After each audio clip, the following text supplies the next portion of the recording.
From raising billions of dollars as funding to becoming the unicorns, the edtech sector has been growing exponentially over the last few years, and even more after the pandemic hit. But suddenly what happened that in the last few months, edtech companies had been started laying off its employees at a fast pace. So the question over here is that will this act is going to be a bubble buster for the edtech industry or not? Hi everyone, I am Shalini and you are watching Voice Apart. When Byju's turned a unicorn in 2018, unicorn wasn't really a buzzword. But today, India has about 100 unicorns and 6 of them including Byju's are edtechs. Because of COVID-19 pandemic, the growth has been accelerated like skyrocket, which was actually a traditional slow-moving space. After that, investors started pouring funds into this sector, which they were otherwise cautious to touch. EdTech startup raised $4.7 billion and emerged as the third most funded sectors in 2021, where Byju's alone raised a funding of $1.9 billion. So, the question is, how even after raising billions of dollars, these brutal firing events have been taking place in EdTech sector in the last few months? Where in February, Lido, which is a startup for the school students, fired 1,200 employees, and then in April, Unacademy fires its 600 employees. While just a while ago, the employees of Vedantu and Whitehead Junior also have to face the same situation. The question remains, where is this sector going? Whether these companies are short of funds, or is there any shortage in their core business model? To understand the root cause, let us see the following comparisons. First, push versus pull. Several of the leading edtech players seems to have a very high customer acquisition cost, so most of which even exceed the actual price of the product. The Indian student has been attracted by these edtech companies with fancy ads, unique sales practices, and of course, the option to use EMIs. Similar to the US private education market, which has led to stories lead to unsustainable college debt. Some of the largest edtech players in India are able to sell products to middle-class Indian parents who take loans and pay for these supplementary courses. These are not replacing schools, but adding up an additional economic load on the parents who are told that their child will be missing out if they don't enroll. This large customer acquisition cost is the reason why many of the edtech companies who have achieved unicorn status still do not even report profits, even at an operational level. To make matter worse, they don't even seem to have a loyal customer base. But within offline education, parents are happy to spend thousands and lakhs of amounts to get the real worthy education for their kids, which will actually fetch jobs in the market.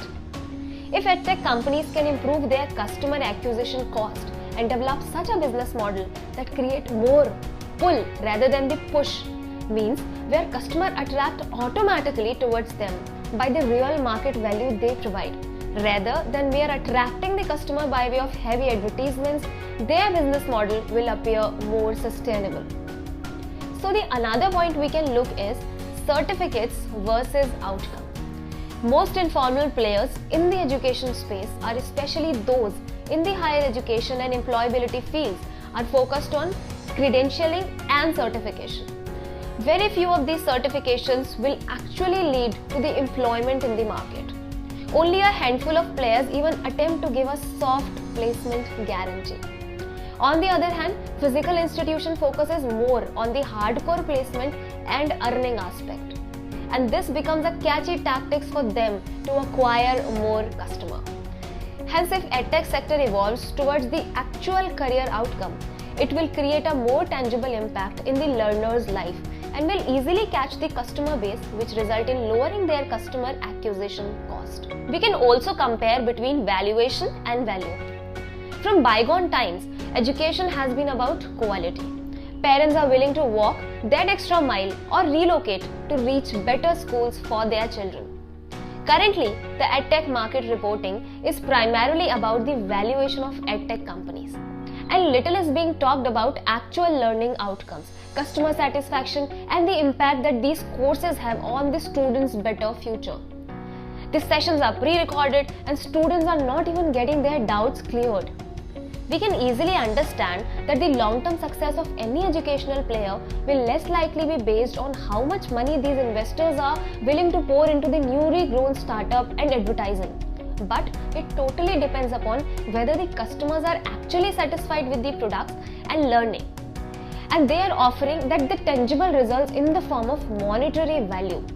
Hence, we can also compare investors' return versus the economic progress.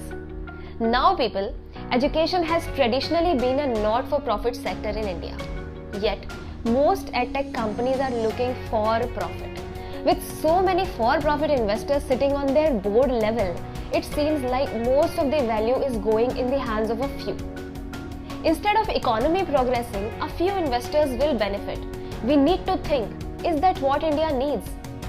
In a country where education is a fundamental right, how long the government cracks down on disproportionate gain in edtech industry? India has been facing an education and employability crisis since ages. Despite having 1.5 million schools and close to 40,000 colleges, the rate of literacy, quality of education and employability of our graduates is of concern. We need to look into it, and if these risk factors can be managed, will the edtech be able to solve the India's education crisis?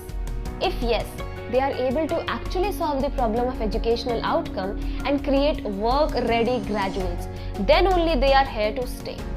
Additionally, in my honest opinion, if technology can be integrated in our education system, and if edtech players can partner with them to offer quality of sustainable reasoning prize, along with the strong outcomes, we will have a great solution to our educational crisis. Only then this bubble will not bust and will actually rise up to solve one of the India's biggest problems. What do you think about it? Let me know in the comment section below. Thank you so much.